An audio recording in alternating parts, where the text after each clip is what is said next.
ఈ రోజు మనం కరెంట్ అఫైర్స్ క్లాస్ స్టార్ట్ చేద్దాము. స్టార్ట్ చేసే ముందు ఏ ఆర్టికల్స్ కవర్ చేస్తామని చెప్పి మనం మాట్లాడుకుందాము.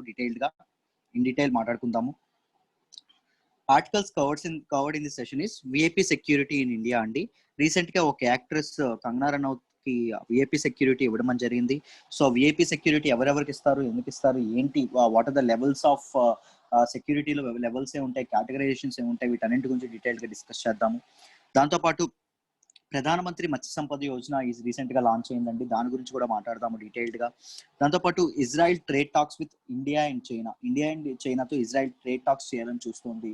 దాంతోపాటు రెండు దేశాల మధ్యన బార్డర్ కాన్ఫ్లిక్ట్ ఏదైతే ఇండియా చైనా బార్డర్ కాన్ఫ్లిక్ట్ అనేది శాంతియుతంగా విత్ డైలాగ్ అనేది పరిష్కరించబడాలని చెప్పి ఆలోచనలో కూడా ఉంది దీని ప్రకారంగా. సో దాని గురించి కూడా ఆర్టికల్ వచ్చింది హిందూలో, దాని గురించి కూడా మనం మాట్లాడదాం. New FDI policy in defence sector లో ఫారిన్ డైరెక్ట్ ఇన్వెస్ట్మెంట్స్ పాలసీలో చేంజెస్ అనేవి వచ్చాయి. ఆ చేంజెస్ ఎందుకు వచ్చాయి, దానివల్ల ఇంప్లికేషన్స్ ఎలా ఉంటాయి, what might be the other challenges and concerns, వాటి గురించి డీటెయిల్డ్ గా మాట్లాడదాం. Next NSO's report on education. Recent గా నేషనల్ స్టాటిస్టికల్ ఆఫీస్ అనేది చాలా ఎక్కువ రిపోర్ట్స్ అనేవి ఇవన్నీ వచ్చాయి. నిన్న కూడా మనం మాట్లాడుకున్నాం గ్యాప్ ఇన్ ఇమ్యునైజేషన్ గురించి మాట్లాడుకున్నాం. దాంతోపాటు లిటరసీ గురించి మాట్లాడుకున్నాం. దాంతోపాటు డిజిటల్ డివైడ్ ఒక స్ట్రైకింగ్ గ్యాప్ ఉందని చెప్పి నిన్న మనం మాట్లాడుకున్నాం. ఇలాంటి రిపోర్ట్స్ వరుసగా వస్తున్నాయి. దానిలో భాగంగా ఎడ్యుకేషన్ మీద ఇంకొక రిపోర్ట్ అనేది వచ్చింది. దాని గురించి కూడా క్లియర్ గా మాట్లాడదాం. నెక్స్ట్ మైసెక్ అండ్ హైషన్ అనేవి రెండు these are two types of typhoons అండి. They kind of storms. They hit recently Japan ని ఇబ్బంది పెట్టాయి. ఇవి జపాన్ తీవ్రమైన నష్టానికి గురైంది. అసలు జాగ్రఫీ ప్రకారంగా అవి ఎందుకు వస్తాయి దాని గురించి మాట్లాడదాం. ఎందుకంటే ప్రిలిమ్స్ దగ్గర పడుతుంది కాబట్టి ప్రిలిమ్స్ లెవెల్ పాయింట్ ఆఫ్ వ్యూలో ఎక్కువ ఆర్టికల్స్ అనేవి ప్రిలిమ్స్ సంబంధించి ఎక్కువ ఆర్టికల్స్ కవర్ చేయడానికి ఈ రోజు నుంచి నేను ప్రయత్నాలు అయితే చేస్తాను తప్పకుండా. నెక్స్ట్ శిక్షక్ పర్వ్ అనేది ఏదైతే ఉందో రీసెంట్ గా దాన్ని సెలబ్రేట్ చేయడం అనేది జరిగింది. ఎందుకు సెలబ్రేట్ చేస్తారు, ఏంటి, దాని వెనుకున్న కథ అంతా ఈ రోజు ఆర్టికల్స్ లో డిస్కస్ చేద్దాం. ఈ 7 ఆర్టికల్స్ ని డీటెయిల్ గా డిస్కస్ చేసే ప్రయత్నం ఈ రోజు కరెంట్ అఫైర్స్ క్లాస్ లో చేద్దాం. Before starting today's session let me talk about UPSC infinity. UPSC infinity గురించి మాట్లాడదామండి. UPSC infinity this is the flagship course offered at LTX classes. LTX institute లో this is the flagship course అండి. This is the premium course offered at institute. It comes with lifetime validity. Lifetime validity అన్నామంటే lifetime validity. ఒక్కసారి మీరు pay చేస్తే చాలు, ఎన్నాళ్ళు prepare అయితే అన్నాళ్ళు, మీరు ఎంతకాలం ప్రిపేర్ అయితే అంతకాలం, ఎన్ని సంవత్సరాలు ప్రిపేర్ అయినా పర్లేదు, మీకు తప్పకుండా మాకు ఇన్ఫినిట్ గైడెన్స్ అనేది ఉంటుంది. ఫ్యాకల్టీ యొక్క అన్లిమిటెడ్ గైడెన్స్ ఉంటుంది. దాంతోపాటు బోత్ రికార్డెడ్ సెషన్స్ కి లైవ్ సెషన్స్ కి మీకు యాక్సెస్ అనేది లభిస్తుంది. Right. Next student centric approach. మేము ఈ కోర్స్ జాయిన్ అయ్యే ముందు ఏవైనా ఫండమెంటల్స్ చదువుకొని రావాలా, లేకపోతే ఎన్సీఆర్టీస్ చదువుకొని రావాలా, పలానా రిఫరెన్స్ బుక్స్ చదువుకోవాలని మీకు డౌట్స్ ఉండొచ్చు. మేము ఏం చెప్తున్నామంటే ఏమీ అక్కర్లేదండి. We teach absolutely from scratch. మేము పునాదుల నుంచి లోతుల నుంచి అడ్వాన్స్డ్ లెవెల్ వరకు పూర్తిగా మిమ్మల్ని తీసుకెళ్లే పూర్తి బాధ్యత మాది. మేము ఆ బాధ్యతని మా భుజాలపైనే మోస్తాం. రైట్. మీకు ప్రతి ఒక్కరికి ఫస్ట్ చిన్నపిల్లాడికి చిన్నపిల్లాడు మేము ఎలా అర్థమయ్యేలా చెప్తామో అలా చెప్పడం అనేది మీకు జరుగుతుంది. Daily mains answer writing practice. UPSC preparation లో మెయిన్స్ ఆన్సర్ రైటింగ్ ప్రాక్టీస్ అనేది ఎంత కీ రోల్ ప్లే చేస్తుందో మనందరికీ తెలుసు. So mains answer writing practice అనేది ఎవ్రీడే మీరు జాయిన్ అయిన మొదటి రోజు నుంచే మీకు చేయించడం అనేది జరుగుతుంది. రైట్. దాంతోపాటు మీరు రాసిన ఆన్సర్స్ కి రెస్పెక్టివ్ ఫ్యాకల్టీ మెంబర్స్ ఎవరైతే ఉన్నారో వాళ్ళు కరెక్షన్ చేసి ఎప్పటికప్పుడు కన్స్ట్రక్టివ్ ఫీడ్బ్యాక్ కూడా ఇవ్వడం అనేది జరుగుతుంది. Lowest fee in the country అండి. దేశంలోనే మీరు ఎక్కడ మా క్వాలిటీతో కంపేర్ చేసుకుని ఎక్కడ చూసుకున్నా మేమిచ్చే ఇంత తక్కువ ఫీజుకి ఎవరు ఆఫర్ చేయరు. కేవలం 50,000 రూపాయలకే అందిస్తున్నాం. మొత్తం అన్ని మెయిన్స్ పేపర్స్ అన్ని కవర్ అయ్యేలా, అన్ని సబ్జెక్ట్ కవర్ అయ్యేలా చూస్తున్నాం. With CSAT, along with CSAT కూడా మీకు కవర్ అయిపోతుంది. 50,000 రూపాయలు కూడా ఒకేసారి కట్టి జాయిన్ అవ్వాలంటే అక్కర్లేదండి. కేవలం 5,000 రూపాయలు కట్టి మీరు జాయిన్ అవ్వచ్చు. 10 ఇన్స్టాల్మెంట్లో 50,000 కట్టుకోవచ్చు. ఒకవేళ సెప్టెంబర్ 15th లోపు కానీ మీరు జాయిన్ అయితే 9 ఇన్స్టాల్మెంట్లతోనే, అంటే 45,000, 9 45,000 రూపాయలు మాత్రమే కట్టి మీరు జాయిన్ అవ్వచ్చు. రైట్. ఒక ఇన్స్టాల్మెంట్ మీకు ఆఫ్ వస్తుంది. ఇన్ కేస్ మీరు పూర్తి పేమెంట్ ఒకేసారి చేస్తాము అంటే కేవలం 40,000 రూపాయలకి యూపీఎస్సీ ఇన్ఫినిటీ అనేది మీరు ఇది అవ్వచ్చు. మరొక్కసారి చెప్తున్నాను, it comes with life time validity. మీరు ఎన్నాళ్ళు మీకు జాబ్ వచ్చినంత వరకు మీకు మా గైడెన్స్ అనేది తప్పకుండా ఉంటుంది. Bundled with APPSC, TSPSC, IBPS, SSC. APPSC, TSPSC, Telangana PSC, IBPS, SSC ఇవి ఏవైతే ఉన్నాయో వాటి ప్రిపరేషన్ కూడా మీకు కలిపి చేయించడం అనేది జరుగుతుంది. ఈ మధ్యలో ఏమైనా నోటిఫికేషన్స్ పడ్డాయి అనుకోండి, ఆ ఎక్స్ట్రా సిలబస్ అనేది కూడా మీకు కంప్లీట్ చేయడం అనేది మా బాధ్యత. మళ్ళీ చెప్తాను, రూపాయి కూడా ఎక్స్ట్రా ఛార్జ్ అనేది మేము చేయము. దాంతోపాటు మీకు అన్లిమిటెడ్ మాక్ టెస్ట్లు, గ్రాండ్ టెస్ట్లు అవి కూడా మేము కండక్ట్ చేస్తామని, టెస్ట్ సిరీస్ కూడా కండక్ట్ చేస్తాం. ఏమైనా డౌట్స్ ఉంటే ఇది సురేష్ సార్ నెంబర్కి కాంటాక్ట్ చేసి మీ డౌట్స్ అనేవి పూర్తిగా నివృత్తి చేసుకోవచ్చు. అండ్ 15th సెప్టెంబర్ లోపు మీరు ఒకవేళ జాయిన్ అయితే 15 సెప్టెంబర్ లోపు మీరు ఒకవేళ జాయిన్ అయితే యూపీఎస్సీ ఇన్ఫినిటీ చెప్పాం కదా, 50,000ది 9 ఇన్స్టాల్ పెట్టి 45,000 రూపాయలకే మీరు జాయిన్ అవ్వచ్చండి. హిస్టరీ 7,000 రూపాయలకి అందిస్తున్నాం ఇప్పటి వరకు, మీకు 5,000 రూపాయలకే వస్తుంది. పాలిటీ 7,000 రూపాయలకి అందిస్తున్నాం, 5,000 రూపాయలకే వస్తుంది. జాగ్రఫీ 7,000 రూపాయలకి ఇప్పటి వరకు అందిస్తున్నాం, 5,000 రూపాయలకే వస్తుంది. ఎప్పుడు సెప్టెంబర్ 15th లోపు జాయిన్ అయితే. ఎథిక్స్ కూడా అద్భుతమైన ఫ్యాకల్టీ ఉన్నారు. 7,000 ఇప్పటి వరకు ఫీజు, 5,000కే మీకు రావడం అనేది జరుగుతుంది. లైఫ్ టైం వ్యాలిడిటీ కోర్స్ అండి. ఏమైనా డౌట్స్ ఉంటే దీనికి ఫోన్ చేయండి. మీకు ఎవరైనా క్లాసులు ఎలా జరుగుతాయి, లైవ్ సెషన్స్ ఎలా ఉంటాయి అని మీకు ఏమైనా డౌట్ ఉంటే మీకు కింద వాట్సాప్లో కింద ఫస్ట్ కామెంట్లో మీకు వాట్సాప్ ట్రయల్ గ్రూప్ యొక్క లింక్ ఉంటుంది. ఆ లింక్ మీద మీరు క్లిక్ చేస్తే మీకు వాట్సాప్ ట్రయల్ గ్రూప్లో మిమ్మల్ని యాడ్ చేయడం జరుగుతుంది. అక్కడ మేము meeting ID passwords, zoom meeting ID passwords share చేస్తాము. సో మీరు లైవ్ క్లాసెస్ మీకు యాక్సెస్ ఉంటుంది. Then you can evaluate the quality of our faculty members ఎలా చెప్తున్నారు, ఏం చెప్తున్నారు మీరు అర్థం చేసుకొని తర్వాతే మీరు జాయిన్ అవ్వచ్చు. Right, perfect. Let's start today's first article అండి. ఈ రోజు మనం ఫస్ట్ మాట్లాడదాము. This is all about VIP securities in India. మనం సిలబస్ ప్రకారంగా చూసుకుంటే జిఎస్ పేపర్ 3లో మాట్లాడుకుంటాం. సెక్యూరిటీ ఫోర్సెస్ అండ్ ఏజెన్సీస్ గురించి మాట్లాడేటప్పుడు మనం దీని గురించి కంప్లీట్ గా డిస్కస్ చేస్తాం. రైట్, అయితే చూడండి అసలు ఏం జరిగింది అంటే recently ministry of home affairs అనేది Y+ కేటగిరీ సెక్యూరిటీని ఒక యాక్ట్రెస్, కంగనా రనౌత్ అనే యాక్ట్రెస్ కి ప్రొవైడ్ చేయడం అనేది జరిగింది. ఇన్ దిస్ కాంటెక్స్ట్ లో, ఈ సందర్భంలో అసలు Y+ కేటగిరీ అంటే ఏంటి, విఐపి సెక్యూరిటీ అంటే ఏంటి, వాటిలో ఏ కేటగిరీస్ ఉన్నాయి, వాటి గురించి కథంతా పూర్తిగా తెలుసుకునే ప్రయత్నం చేద్దాం. ఈ Y+ కేటగిరీ ఏదైతే ఉందో దాన్ని విఐపి సెక్యూరిటీ అని పిలుస్తామండి. ఇన్ఫార్మల్ గా విఐపి సెక్యూరిటీ అని పిలుస్తాం. ఇది ఎవరికి ఇస్తారంటే ఎయిదర్ ఇన్ గవర్నమెంట్ లో కానీ సివిల్ సొసైటీలో కానీ, మీరు గవర్నమెంట్ లో కానీ సివిల్ సొసైటీలో ఉన్నటువంటి ఎవరైతే వీళ్ళు ఉంటారో వాళ్ళకి ఇవ్వడం అనేది జరుగుతుందండి. వాళ్ళకి ఎవరైతే పొజిషన్ ఆఫ్ కన్సిక్వెన్స్, ఎవరికైతే వాళ్ళకి ఆపద ఉన్నట్టయితే వాళ్ళకి ఇవ్వడం అనేది జరుగుతుంది. మరి యాక్ట్రెస్ కి సివిల్ సొసైటీలో కూడా ఇంపార్టెంట్ యాక్టర్స్ కాబట్టి వాళ్ళకి ఆవిడకి కూడా ఇవ్వడం అనేది జరిగింది. ఇంపార్టెంట్ పీపుల్ కాబట్టి వాళ్ళకి ఇవ్వడం అనేది జరిగింది. సెలబ్రిటీ స్టేజ్ హోదాలో ఉన్నారు కాబట్టి. సో ఇప్పుడు చూద్దాం అసలు ఎందుకు ఇచ్చారు మినిస్ట్రీ ఆఫ్ హోమ్ అఫైర్స్ వాళ్ళకి, అసలు ఏంటి, అసలు అదర్ ఇవేవి ఉన్నాయని చెప్పి దాని గురించి క్లియర్ గా మాట్లాడుకుందాం. అయితే ఎవరెవరు గవర్నమెంట్ లో ఉన్న ఎవరెవరు ఈ హోదా, ఈ సెక్యూరిటీని పొందుతారు, ఈ విఐపి సెక్యూరిటీని పొందుతారంటే prime minister and his immediate family. Prime minister, ప్రధానమంత్రి, దాంతోపాటు అతని తనకి ఇమీడియట్ ఫ్యామిలీ మెంబర్స్ ఎవరైతే ఉన్నారో వాళ్ళకి ఈ సెక్యూరిటీ అనేది లభిస్తుంది. నెక్స్ట్ హోమ్ మినిస్టర్ ఎవరైతే ఉన్నారో ఆయనకు కూడా ఇది లభిస్తుంది. దాంతోపాటు అఫీషియల్స్ లైక్ ఎన్ఎస్ఏ అంటే నేషనల్ సెక్యూరిటీ అడ్వైజర్స్ ఎవరైతే అలాంటి హోదాలో, అంత ఇంపార్టెంట్ హోదాలో ఎవరైతే ఉన్నారో, ఆపదలు అనేవి they are vulnerable to these threats కదా, అలాంటి వాళ్ళకి ఈ సెక్యూరిటీస్ అనేవి government ministry of home affairs అనేది ఇవ్వడం అనేది జరుగుతుంది. అయితే సెక్యూరిటీ టు, ఇప్పుడు ఇది చూడండి, వాట్ హ్యాపెండ్ ఈ సెక్యూరిటీ ఇండివిజువల్స్ మిగిలిన ఇండివిజువల్స్ కి ఎలా లభిస్తుంది అంటే, గవర్నమెంట్ వాళ్ళకి మనం చెప్పాం కదా, ఇండివిజువల్స్ కి ఎలా లభిస్తుంది అంటే మినిస్ట్రీ ఆఫ్ హోమ్ అఫైర్స్ అనేది ఇంటెలిజెన్స్ బ్యూరో అండ్ ఈ రెండింటి ఏదైతే రీసెర్చ్ అండ్ అనాలిసిస్ వింగ్ ఏదైతే ఉందో వాళ్ళ తాలూకు సూచనల మేరకు, వాళ్ళ తాలూకా ఇన్పుట్స్ మేరకు ఈ పలానా ఇండివిజువల్స్ కి థ్రెట్ ఉంది, సివిల్ సొసైటీలో ఉన్న పలానా ఇండివిజువల్స్ థ్రెట్ ఉంది అని ఇదైతే మినిస్ట్రీ ఆఫ్ హోమ్ అఫైర్స్ అనేది తన కన్సైన్స్ తో ఈ డెసిషన్ తీసుకుంటుందండి. తన విచక్షణాధికారాలతో ఈ డెసిషన్ అనేది సెక్యూరిటీ పలానా వాళ్ళకి ప్రొవైడ్ చేయొచ్చు, లేకపోతే పలానా ప్రొవైడ్ చేయకూడదు అనే దీంతో నిర్ణయం తీసుకుంటుంది. దీనికంటూ సెపరేట్ రూల్స్ అండ్ రెగ్యులేషన్స్ కానీ ఫ్రేమ్ వర్క్ కానీ లేదు. But what are those inputs, ఏ ఇన్పుట్స్ ఈ ఇంటర్నల్స్ బ్యూరో కానీ రాగానే ఏ ఇన్పుట్స్ ఇవ్వడం వల్ల ఈ సెక్యూరిటీ అనేది ప్రొవైడ్ చేస్తారనేది పబ్లిక్ కి డిస్క్లోజ్ చేయరు. అంత ట్రాన్స్పరెంట్ గా ఉండకపోవడం వల్ల కూడా దీనికి this is opacity in this process కూడా చాలా ప్రశ్నలకి, చాలా క్వశ్చన్స్ కి దారి చేయడం అనేది జరుగుతుంది. Right, there are concern due to lack of accountability and transparency.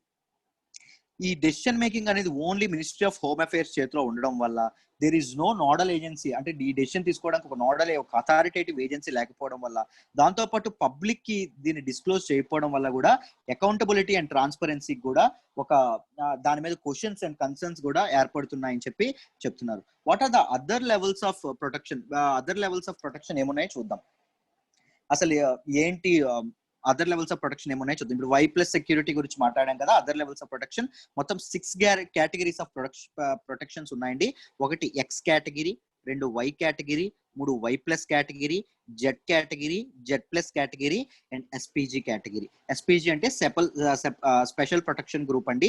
ఇది కేవలం ప్రైమ్ మినిస్టర్, ప్రధానమంత్రికి and is immediate family members ఎవరైతే ఉంటారో వాళ్ళకు మాత్రమే ఇవ్వడం అనేది జరుగుతుంది. రైట్. ఎక్స్ కేటగిరీ ఏదైతే ఉందో ఎక్స్ కేటగిరీలో ఒకే ఒక పర్సనల్ ని సెక్యూరిటీ పర్సనల్ ఇవ్వడం అనేది జరుగుతుంది. అలాగే జెడ్ కేటగిరీలో 10 పర్సనల్స్ ఇవ్వడం అనేది జరుగుతుంది. 10 మందిని కాపలాగా పెట్టడం అనేది జరుగుతుంది. రైట్. మొత్తం కేటగిరీ 6 అండి. X, Y plus, Z plus, SPG. దీన్ని స్పెషల్ ప్రొటెక్షన్ గ్రూప్ అని కూడా అంటారు, ఆల్రెడీ చెప్పారు.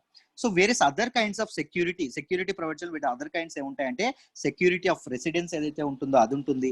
దాంతోపాటు అంటే ఇంటి దగ్గర సెక్యూరిటీ, ఇంటి దగ్గర కాపలా. మొబైల్ సెక్యూరిటీ అంటే ఒకదాని చోట నుంచి ఇంకొకరికి తిరిగేటప్పుడు మొబైల్ సెక్యూరిటీ ప్రొవైడ్ చేయడం అనేది జరుగుతుంది. ఆఫీస్ దగ్గర సెక్యూరిటీ ప్రొటెక్ట్ చేయడం ఉంటుంది.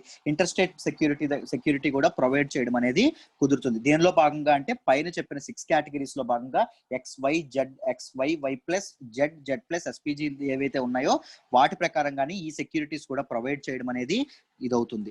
రైట్. ఎవరు పే ఎవరు చేస్తారు, ఏ ప్రొటెక్షన్ కి ఎవరు పే చేస్తారు అంటే assessment by the intelligence agencies ఏవైతే ఉన్నాయో మన ఇంటెలిజెన్స్ బ్యూరో కానీ లేకపోతే రా కానీ వీళ్ళు ఒకవేళ చెప్తే వీళ్ళ ఇన్పుట్స్ మేరకు మినిస్టర్ ఆఫ్ హోమ్ అఫైర్స్ అనేది ప్రొటెక్షన్ ఇస్తుందని చెప్పాం కదా. ఆ ప్రొటెక్షన్ ఎప్పుడైతే ఇస్తుందో ఆ ప్రొటెక్షన్ కి ఎవరు రూపాయి కూడా చెల్లించక్కర్లేదండి. ఎందుకంటే అది గవర్నమెంట్ అండ్ సివిల్ సొసైటీలో ఇంపార్టెంట్ పీపుల్ ఎవరైతే ఉంటారో వాళ్ళ ప్రాణానికి భద్రత కోసం, వాళ్ళ ప్రాణానికి రక్షించడం కోసం, వాళ్ళ థ్రెట్ ఒకవేళ వాళ్ళకుంటే వాళ్ళు important people in the society కాబట్టి వాళ్ళకి ఇది పెడుతున్నాం కాబట్టి పూర్తి బాధ్యత, పూర్తి ఖర్చు అనేది గవర్నమెంటే భరిస్తుంది. ఒకవేళ ప్రైవేట్ ఇండివిజువల్స్ ఎవరైనా ఈ సెక్యూరిటీని సీక్ చేసుకుంటే వాళ్ళకి అప్పుడు ఏం చేస్తుందంటే గవర్నమెంట్ అనేది వాళ్ళ థ్రెట్, వాళ్ళకి ఎలాంటి ఆపదలు ఉన్నాయని చెప్పి ఒకటి అసెస్మెంట్ చేసి గవర్నమెంట్ అనేది సరైన ఛార్జ్ అనేది విధించడం జరుగుతుంది. Of course that depends on inputs from, ఇది కూడా ఇన్పుట్స్ ఫ్రమ్ రా అండ్ ఇంటెలిజెన్స్ బ్యూరో. వాళ్ళు అసెస్మెంట్ చేసిన తర్వాతే ఈ గవర్నమెంట్ అనేది ఛార్జ్ చేస్తుంది వాళ్ళ కోసం. But in case intelligence agencies ఇది చేసిన ఫ్రీ అని చెప్పాం కదా. కొన్నిసార్లు జెడ్ ప్లస్ కేటగిరీ ఇచ్చేటప్పుడు సెక్యూరిటీ పర్సన్లకి అకామిడేషన్ మాత్రం ఎవరైతే సెక్యూరిటీ పొందుతున్నారో వాళ్ళు మాత్రమే చూసుకోవాల్సిన ఇది కూడా లభిస్తుంది. These are different types of security levels అండి. ఈ సెక్యూరిటీ లెవెల్స్ అంటే డిఫరెంట్ థింగ్స్ మీకు అర్థమయ్యాయి అనుకుంటున్నాను. ఇది ఎందుకు న్యూస్ లోకి వచ్చిందంటే రీసెంట్ గా కంగనా రనౌత్ గారికి మినిస్ట్రీ ఆఫ్ హోమ్ అఫైర్స్ అనేది వై ప్లస్ కేటగిరీ అనేది ఇవ్వడం అనేది జరిగింది. రైట్. బట్ దీనికి ఇలాంటి సెక్యూరిటీ వాటికి కూడా డిఫరెంట్ కన్సర్న్స్ కూడా ఉన్నాయండి. ఎందుకంటే ఇది నిజానికి చెప్పాలంటే వాళ్ళని ప్రొటెక్ట్ చేయడానికి ఉన్నప్పటికీ కొంతమంది ఎలా వాడుతున్నారంటే ఒక పొలిటికల్ ప్రెస్టేజ్ కోసం, అంటే ఇంతమంది సెక్యూరిటీ ఉంటే సమాజంలో సొసైటీలో ఎంత గౌరవం ఉంటుంది, ఆ ప్రెస్టేజ్ అండ్ ఆ గ్రాండ్ స్టాండ్ కోసం దీన్ని ఎక్స్ప్లాయిట్ చేస్తున్నారు అని చెప్పి కూడా దీనికి కన్సర్న్స్ అనేవి ఉండడం అనేది జరిగింది. దాంతోపాటు మనకి ఏదైతే దీని నోడల్ ఏజెన్సీ ఎన్ఎస్జి ఏదైతే ఉందో, ఎన్ఎస్జి నేషనల్ సెక్యూరిటీ గార్డ్ ఏదైతే ఉందో అది కేవలం టెర్రరిస్ట్ అటాక్స్ నుంచి ఇండియాను కాపాడుకోవడానికి ఆ ఎయిమ్ తో నిర్మించబడిందండి. బట్ దాని మీద ఎన్ఎస్జి మీద ఈ సెక్యూరిటీ పర్సనల్ తాలూకు ప్రెజర్ ఏదైతే, ఈ ప్రొటెక్షన్ విఐపి సెక్యూరిటీ తాలూకు ప్రెజర్ ఏదైతే ఉందో అది పడడం వల్ల ఎన్ఎస్జి కూడా సరిగ్గా వర్క్ చేయలేకపోతుంది. దాని వర్క్ అనేది పక్కదో పడుతుంది, ట్రాక్ తప్పిపోతుంది అనే ఇది కూడా డిరైల్ అవుతుంది అని చెప్పి ఇది కూడా అనే కన్సర్న్ కూడా ఉండడం అనేది జరిగింది. దీస్ ఆర్ ద కన్సర్న్స్ అండి, డిఫరెంట్ కన్సర్న్స్. సో మీకు క్లియర్ గా ఈ ఆర్టికల్ అర్థమైందని అనుకుంటున్నాను. Let's move to the next article. Second article వచ్చి పిఎంఎంఎస్వై అండి, ప్రధానమంత్రి మత్స్య సంపద యోజన. దీన్ని మనం GS paper 2 government and policies లో చదువుకుంటాం. GS paper 3 growth and development and food processing లో కూడా మనం చదువుకుంటాం. అసలు ఏం జరిగింది అంటే ప్రధానమంత్రి మత్స్య సంపద యోజనని డిజిటల్ గా లాంచ్ చేయడం అనేది రీసెంట్ గా జరిగిందండి. రీసెంట్ గా డిజిటల్ గా లాంచ్ చేయడం అనేది జరిగింది. దాంతో పాటు several initiatives under fisheries and animal హస్బెండరీకి సంబంధించి కొన్ని డిఫరెంట్ ఇనిషియేటివ్స్ కూడా లాంచ్ చేయడం అనేది జరిగింది. ప్రధానమంత్రి మత్స్య సంపద యోజన జరిగింది, దాంతో పాటు యానిమల్ హస్బెండరీ అండ్ ఫిషరీస్ సంబంధించి కూడా జరిగింది. Prelims and both mains of point of view లో ఇది చాలా ఇంపార్టెంట్ ఆర్టికల్. దీన్ని మనం జాగ్రత్తగా గమనిద్దాం. చూడండి. This is the flagship scheme for focused and sustainable development in fisheries. మత్స్య ఫిషరీస్ డిపార్ట్మెంట్ ఏదైతే ఉందో దానిలో ఒక ఫోకస్డ్ అండ్ సస్టైనబుల్ డెవలప్మెంట్ కోసం, సుస్థిరాభివృద్ధిని సాధించడం కోసం this the flagship and premium scheme అండి ఈ పిఎంఎంఎస్, ప్రధానమంత్రి Mantri Sampada Yojana. This is a part of Atmanirbhar Bharat Abhiyan. మనం ఆల్రెడీ తెలుసు నెక్స్ట్ 10 years కి, నెక్స్ట్ డికేడ్ కి, 10 సంవత్సరాలకి మన ఇండియా అనేది ఒక ఎయిమ్ పెట్టుకుంది. అది ఏంటంటే ఇండియాని సెల్ఫ్ రిలయన్స్ చేయాలి, మన రిసోర్సెస్ మీద మనమే ఆధారపడాలి, మన కాళ్ళ మీద మనమే ఆధారపడాలి. సో దానిలో భాగంగానే ఇండియా అనేది మన గవర్నమెంట్ అనేది ప్రధానమంత్రి మత్స్య సంపద యోజనని రీసెంట్ గా లాంచ్ చేయడం అనేది, వర్చువల్ గా లాంచ్ చేయడం అనేది, డిజిటలీ లాంచ్ చేయడం అనేది జరిగింది. వాట్ ఆర్ ఇట్స్ ఎయిమ్స్ చూద్దాం, అసలు ఏమేమి ఆశయాలతో ఇది ముందుకు నడుస్తుంది, వాట్ ఆర్ ఇట్స్ ఎయిమ్స్ చూద్దాం. Cluster and area based approaches. ఎక్కడైతే ఫిషరీస్ అనేవి ఎక్కువగా ఇదవుతున్నాయి, ఫిషరీస్ ని ఎక్కడ ఎక్కువ కల్టివేట్ చేస్తున్నారు, ఫిషరీ ఫార్మర్స్ ఎక్కడ ఇబ్బందులు పడుతున్నారు, ఇలాంటి క్లస్టర్ బేస్డ్ అప్రోచ్ ఏదైతే ఉందో ఆ అప్రోచ్ ని వీళ్ళు ఇది చేసుకుందామని చెప్పి అడ్హేర్ చేసుకుందామని అనుకుంటున్నారండి.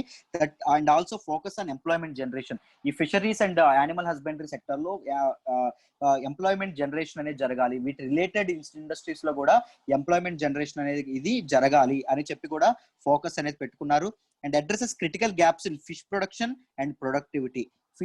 ఎక్కడ ఫిష్ ప్రొడక్షన్ అనేది ఎంత ఇదవుతుంది, దాని తాలూకా ఛాలెంజెస్ ఏంటి, కన్సర్న్స్ ఏంటి, టెక్నాలజీ యూసేజ్ ఎలా ఉంది, క్వాలిటీ ఎలా ఉంది, ట్రాన్స్పోర్ట్ ఎలా ఉంది, దాంతోపాటు ఇన్ఫ్రాస్ట్రక్చర్ ఎలా ఉంది, యూనో ఫిషరీస్ మేనేజ్మెంట్ ఫ్రేమ్వర్క్స్ ఎలా నడుస్తున్నాయి, ఫిషర్మెన్స్ వెల్ఫేర్ ఎలా ఉంది, వీటన్నింటి గురించి ఈ గ్యాప్స్, ఈ కన్సర్న్స్ ఏవైతే ఉన్నాయో వాటిని అడ్రస్ చేయడం కూడా ఒక ఎయిమ్ గా కూడా పెట్టుకోవడం అనేది జరిగింది. And again achievement of blue revolution. Blue revolution అనేది మనం ఏదైతే గోల్ గా పెట్టుకున్నామో దాని గురించి కూడా పని చేయాలని చెప్పి మన ఇండియన్ గవర్నమెంట్ అనేది ఇది చేసుకోవడం అనేది జరిగింది. ఆక్వాకల్చర్ ఇండస్ట్రీని ఎప్పుడైతే గ్రోత్ అనేది చేయడానికి, డెవలప్మెంట్ ఆక్వాకల్చర్ ఇండస్ట్రీని పెంచడానికి, దాంతో పాటు వాటర్ ఎకానమీ ఏదైతే ఉందో, వాటర్ బేస్డ్ ఎకానమీ ఏదైతే ఉందో దాన్ని ఇది చేయడానికి బ్లూ రెవల్యూషన్ ఇదవడం అనేది జరిగింది. బ్లూ రెవల్యూషన్ యొక్క ఎయిమ్స్ అండ్ టార్గెట్స్ ఏవైతే ఉన్నాయో వాటిని అచీవ్ చేయడం కూడా దీనిలో భాగంగా ప్రధానమంత్రి మత్స్య సంపద యోజన యొక్క ఎయిమ్ గా కూడా ఉంది అని చెప్పి ఈ ఆర్టికల్లో క్లియర్ గా డీటెయిల్డ్ గా చెప్పడం అనేది జరుగుతుంది. వాట్ ఆర్ ద టార్గెట్స్ ఏం పెట్టుకున్నారో చూద్దాం. ఎన్హాన్స్ ఫిష్ ప్రొడక్షన్ అండి. ఫిష్ ప్రొడక్షన్ ఏదైతే ఉందో దాన్ని ఎన్హాన్స్ చేద్దామని చెప్పి అనుకుంటున్నారు. అండ్ 70 lakh tons అనేవి ఎక్స్ట్రా ఇది చేద్దాం అనుకుంటున్నారు. దాంతోపాటు ఫిష్ ఎక్స్పోర్ట్స్ ద్వారా 1 lakh crore అనేది ఎక్స్పోర్ట్ రెవెన్యూ అనేది సాధిద్దామని చెప్పి అనుకుంటున్నారు. ఎప్పటికంటే 2025 కి ఈ టార్గెట్ రీచ్ అవ్వాలని చెప్పి గవర్నమెంట్ పెట్టుకుందండి. Double the incomes of fish farmers యొక్క ఇన్కమ్ అనేది డబుల్ చేద్దామనే ఆలోచనలో కూడా ఉన్నారు ఎప్పటికంటే 2025 కల్లా. Next, reduce post harvest losses. Harvest అయిపోయిన తర్వాత కొన్ని రోగాల బారిన పడి కానీ, ట్రాన్స్పోర్ట్ లో డిలేస్ అవ్వడం కానీ, సరైన ఇన్ఫ్రాస్ట్రక్చర్ కానీ, సరైన మార్కెటింగ్ ఫ్రేమ్ వర్క్ కానీ లేకపోవడం వల్ల పోస్ట్ హార్వెస్ట్ లాసెస్ అనేవి ఎక్కువగా ఉన్నాయి. సో వాటిని కూడా రెడ్యూస్ చేసే టార్గెట్ అనేది కూడా గవర్నమెంట్ పెట్టుకుంది. Generate employment opportunities. Fisheries, animal husbandry and fisheries related sectors ఏవైతే ఉన్నాయో వాటిలో ఉద్యోగాలు అనేవి ఎక్కువగా ఎంప్లాయ్మెంట్ జనరేషన్ అనేది అవ్వడానికి ఇది చేయడం కూడా గవర్నమెంట్ అనేది ఇది పెట్టుకుంది. 55 lakhs న్యూ జాబ్స్ అనేవి ఈ ఫిషరీస్ సెక్టర్ లో క్రియేట్ చేద్దామని చెప్పి గవర్నమెంట్ టార్గెట్ పెట్టుకోవడం అనేది జరిగింది. Right, both in fisheries and fisheries allied sectors ఏవైతే ఉన్నాయో వాటిలో కూడా. అండ్ బడ్జెట్ ఎంత నిర్ణయించారు అంటే దీనికి 20,050 crores 20,050 కోట్లు అనేవి దీనికి నిర్ణయించడం అనేది జరిగింది. For the time span of 5 years 2021 to 2025 వరకు ఇంత బడ్జెట్ అనేది డిజైన్ జరిగింది. This is the highest investment in this fishery sector. ఇండియాలోనే ఈ ఫిషరీ సెక్టర్ మీద ఇన్వెస్ట్ చేసిన దానిలో హైయెస్ట్ ఇన్వెస్ట్మెంట్ అనేది ఇది. సో ఇలాంటి ఇంపార్టెంట్ స్కీమ్స్ అనేవి ప్రిలిమ్స్ లో ఎక్కువగా అడిగే అవకాశం ఉంది. బోత్ మెయిన్స్ లో కూడా మనకి ఎప్పుడైతే ఆత్మనిర్భర్ భారత్ గురించి మనకి ఏమైనా ఎస్సే వచ్చినప్పుడు ఇలాంటి వాటిని మెన్షన్ చేసే అవకాశం కూడా మెన్షన్ చేస్తే మంచి స్కోప్ అనేది ఉంటుంది అని చెప్పి చెప్పుకోవచ్చు. సో ఇలాంటి స్కీమ్స్ గురించి జాగ్రత్తగా చదువుకోవాల్సిన అవసరం ఉంది. సో ఇంప్లిమెంట్ ఎవరు చేస్తారు, ఈ స్కీమ్ ఇంప్లిమెంట్ ఎవరు చేస్తారంటే this is an umbrella scheme అండి. అంటే ఒక పెద్ద స్కీమ్. ఈ స్కీమ్ అండర్ లో 2 components అనేవి ఉండడం అనేది జరుగుతుంది. ఈ ఫస్ట్ కంపోనెంట్ ని ఎవరు ఇది చేస్తుందంటే సెంట్రల్ సెక్టర్ స్కీమ్ అండి. ఇక్కడ 2 డిఫరెన్సెస్ తెలుసుకోవాలి. ఏవైనా ఇండియాలో ఏవైనా లాంచ్ చేసిన స్కీమ్స్ 2 types ఉంటాయి విత్ రిగార్డ్స్ టు ఇంప్లిమెంటేషన్ ప్రకారంగా 2 ఉంటాయి. ఒకటి central sector scheme, 2 centrally sponsored scheme. Central sector scheme ఏం చేస్తుంది అంటే సెంట్రల్ సెక్టర్ స్కీమ్ లో 100% ఇంప్లిమెంటేషన్ ఖర్చు ఏదైతే ఉంటుందో, డబ్బులు ఖర్చు ఏదైతే ఉంటుందో అది మొత్తం అనేది సెంట్రల్ గవర్నమెంట్ చూసుకుంటుంది. సెంట్రల్లీ స్పాన్సర్డ్ స్కీమ్ ఏమవుతుంది అంటే 60:40 కానీ, 70:30 రేషియో కానీ, లేకపోతే 80:20 రేషియోలో కానీ బోత్ సెంటర్ అండ్ స్టేట్ నిర్ణయించుకుంటారు. హైయెస్ట్ స్టేక్ సెంటర్ ఉంటుంది, తక్కువ స్టేట్ అయితే ఉంటుంది. వాటిని సెంట్రలీ స్పాన్సర్డ్ స్కీమ్ అంటాం. ఇది ఏదైతే ప్రధానమంత్రి మత్స్య సంపద యోజన ఉందో, this is an umbrella scheme అండి. ఈ స్కీమ్ ఈ స్కీమ్ లో 2 కంపోనెంట్స్ ఉన్నాయి. ఒక కంపోనెంట్ అనేది సెంట్రల్ సెక్టర్ స్కీమ్ చూసుకుంటుంది, అంటే సెంటరే మొత్తం దాని బాధ్యత వహిస్తుంది. రెండవది state, both centre and state బాధ్యత వహిస్తాయి అని చెప్తున్నారండి. Right, I hope it is clear. Next other inaugurations కూడా ఉన్నాయని చెప్పాం కదా, యానిమల్ హస్బెండరీ, దీనిలో కూడా అదర్ ఇనాగ్రేషన్స్ ఏవైతే ఉన్నాయో వాటి గురించి కూడా మాట్లాడదాం. ఈ గోపాల యాప్ అనేది ఒక అప్లికేషన్, మొబైల్ అప్లికేషన్ కూడా లాంచ్ చేయడం అనేది జరిగింది. దీనిలో భాగంగా ఫార్మర్స్ కి టెక్నాలజీని పరిచయం చేయడం కానీ, డిఫరెంట్ థింగ్స్, డిసీజెస్ గురించి కానీ, లేకపోతే మార్కెటింగ్ గురించి కానీ, లేకపోతే ఫస్ట్ ఎయిడ్ విషయంలో కానీ, వ్యాక్సినేషన్ విషయంలో కానీ, మంచి బ్రీడ్స్ ఎక్కడ దొరుకుతాయని కానీ, యానిమల్ న్యూట్రిషన్ విషయంలో కానీ, ఇలాంటి విషయంలో ఫార్మర్స్ ఎడ్యుకేట్ చేసే లక్ష్యంగా ఈ గోపాల యాప్ అనేది పనిచేస్తుంది.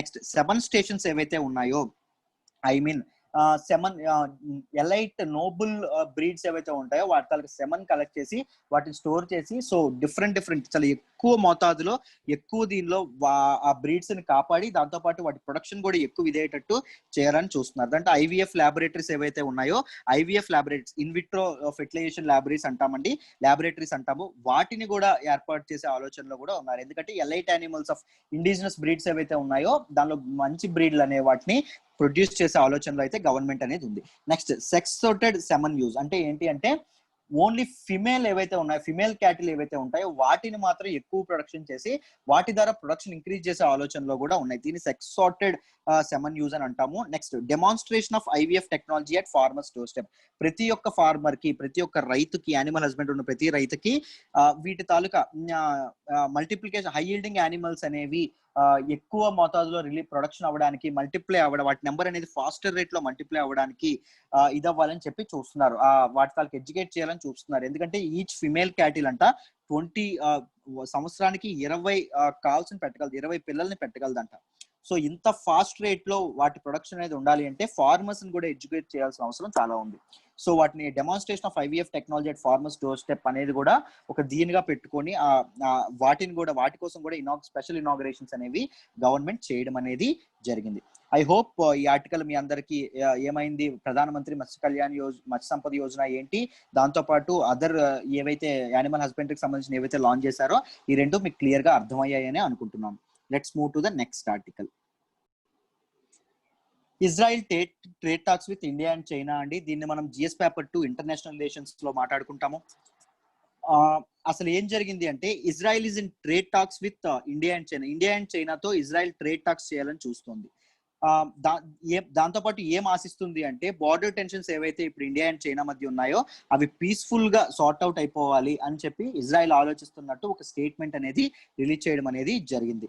ఇజ్రాయెల్ రీసెంట్ గా పొలిటికల్ క్రైసిస్ ఎదుర్కొంది. మీ అందరికీ తెలుసు, Benjamin Netanyahu and his annexation plans of Gaza strip, ఇవన్నీ వీటి గురించి మీరు వినే ఉంటారు. సో వాటన్నిటి గురించి వినే ఉంటారు. దాని తర్వాత ఇజ్రాయెల్ అనేది సీరియస్ గా ట్రేడ్ అనేది, ఎకానమీ అనేది, దాంతో పాటు పోస్ట్ కోవిడ్-19 రికవరీ గురించి చాలా పాటుపడడానికి ప్రయత్నాలు అనేవి, వాటిని ఇదే అనేది ఫాస్టర్ రేట్ గా రికవరీ అనేది జరగాలని చూస్తుంది అని చెప్పి మనం చెప్పుకోవచ్చు. ఇండియా అండ్ ఇజ్రాయెల్ అనేది they are negotiating a limited trade deal for about 200 products అండి. 200 ప్రొడక్ట్స్ మీద టారిఫ్స్ అనేవి తగ్గించడం కోసం, వాళ్ళు ఎక్స్పోర్ట్ చేసింది మనం తగ్గించాలి, మనం ఎక్స్పోర్ట్ చేసింది వాళ్ళ టారిఫ్స్ అనేవి తగ్గించడం కోసం, so that domestic people, farmers కానీ, అగ్రికల్చర్ డొమెస్టిక్ స్టేక్ హోల్డర్స్ ఎవరైతే ఉన్నారో వాళ్ళ కంట్రీలో కానీ మన కంట్రీలో కానీ వాళ్ళకి చాలా లాభం అనేది చేకూరుతుంది, వాటికి వాళ్ళ యూజ్ పొందుతారు అనే విధంగా ఆలోచించడం, 2 కంట్రీస్ ఆలోచించడం అనేది జరుగుతుంది. ఈ డీల్ అనేది అడ్వాన్స్ స్టేజ్ లో లేకపోయినప్పటికీ they are discussing about lower tariffs అండి. టారిఫ్స్ ఈ 200 ప్రొడక్ట్స్ మీద టారిఫ్స్ తగ్గించే ఆలోచనలో అయితే ఉన్నారనే చెప్పుకోవచ్చు. మనందరికీ తెలుసు, ఇండియా అండ్ ఇజ్రాయెల్ కి చాలా ఓల్డ్ హిస్టారికల్ గా చాలా మంచి రిలేషన్స్ ఉంటూ వస్తున్నాయి. సో ఇలాంటి ఈ టైంలో డిఫరెంట్ మన నైబర్ కంట్రీస్ ఏవైతే ఉన్నాయో, చైనాతో రిలేషన్స్ బాగాలేవు, నేపాల్తో రిలేషన్స్ బాగాలేవు, ఇలాంటి టైంలో ఇజ్రాయిల్ లాంటి కంట్రీస్ తో ఇలాంటి మనం ట్రేడ్ రిలేషన్స్ ఎప్పుడైతే మనం పెట్టుకుంటామో, సో ఇండియన్ ఫారిన్ పాలసీని అది స్ట్రెంథన్ చేస్తుంది. దాంతోపాటు ఇండియా యొక్క ఎల్ఐసిని అది బాగా ఇంకాస్త, ఇండియా అండ్ ఇజ్రాయిల్ రిలేషన్స్ ఇంకాస్త పెంచుతుందనే మనం చెప్పుకోవచ్చు. Right. Next, Israel also planning for India UAE Israel cooperation అండి. మీకు అందరికీ తెలుసు రీసెంట్ గా యుఏఈ అనేది ఇజ్రాయెల్ కు కోఆపరేట్ చేయాలని ఫిక్స్ అయింది. రీసెంట్ గా వాళ్ళ అగ్రిమెంట్స్ కూడా చేసుకుంటాము అని చెప్పి ఇజ్రాయెల్ యుఏఈ తాలూకా ఇదే ప్రిన్స్ ఎవరైతే ఉన్నారో ఆయన ఒక స్టేట్మెంట్ కూడా పాస్ చేయడం అనేది జరిగింది. మీ అందరికీ తెలుసు. వాటిని ఇజ్రాయెల్ అండ్ యుఏఈ దీని గురించి కూడా నేను ఒక రోజు క్లియర్ గా ఎక్స్ప్లెయిన్ చేయడం అనేది జరిగింది. ఇజ్రాయెల్లో ఎవరు ఉంటారు? యూదులు ఉంటారు, జ్యూస్ ఉంటారు. యుఏఈ వాళ్ళేమో ఎవరు? మహమ్మదీయులు ఉంటారు. మీకు ఇజ్రాయెల్ పాలస్తీనా కాన్ఫ్లిక్ట్ గురించి తెలిస్తే వై ఇజ్రాయెల్ అండ్ యుఏఈ ఇప్పటి వరకు వైరంగా ఉన్నాయి, శత్రుత్వంగా ఉన్నాయని మీకు క్లియర్ గా అర్థం అవుతుంది. నేను ఒక రోజు క్లియర్ గా దాన్ని ఎక్స్ప్లెయిన్ చేశాను కరెంట్ అఫైర్స్ క్లాస్ లో. సో ఈ రెండింటి మధ్య రిలేషన్స్ బాగుండడం వల్ల ఇజ్రాయెల్ ఏం ఆలోచిస్తుందంటే మా రిలేషన్స్ లోకి ఇండియాను కూడా తీసుకొచ్చి ఈ 3 కంట్రీస్ యొక్క కోఆపరేషన్ డీల్ అనేది ఒకటి సెట్ చేద్దామనే ప్లాన్ లో కూడా ఉంది. దాంతో పాటు Israel is planning to get free trade agreements అనమాట. ఫ్రీ ట్రేడ్ అగ్రిమెంట్స్ చేసుకోవాలనుకుంటుంది. ఎవరితో అంటే సౌత్ కొరియాతోని, చైనాతోని, వియత్నంతోని. సౌత్ కొరియా, చైనా, వియత్నంతో ఫ్రీ ట్రేడ్ అగ్రిమెంట్స్ కూడా చేసుకునే ఆలోచనలో కూడా ఇజ్రాయెల్ ఉంది అని చెప్పి చెప్తున్నారు.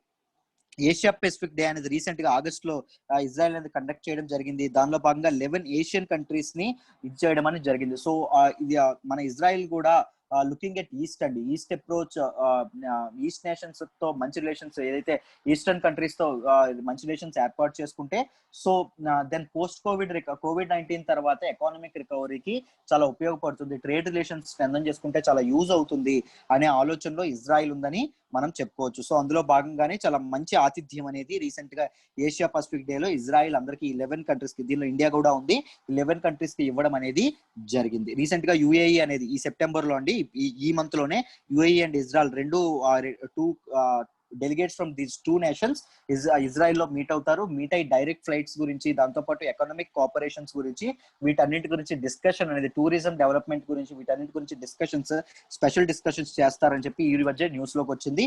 నేను ఎక్స్ప్లెయిన్ చేశాను, మీ అందరికీ అర్థమైందని అనుకుంటున్నాను. ఈ ఆర్టికల్ అందరికీ క్లియర్ అయిందని అనుకుంటున్నాను. Let me move to the next article.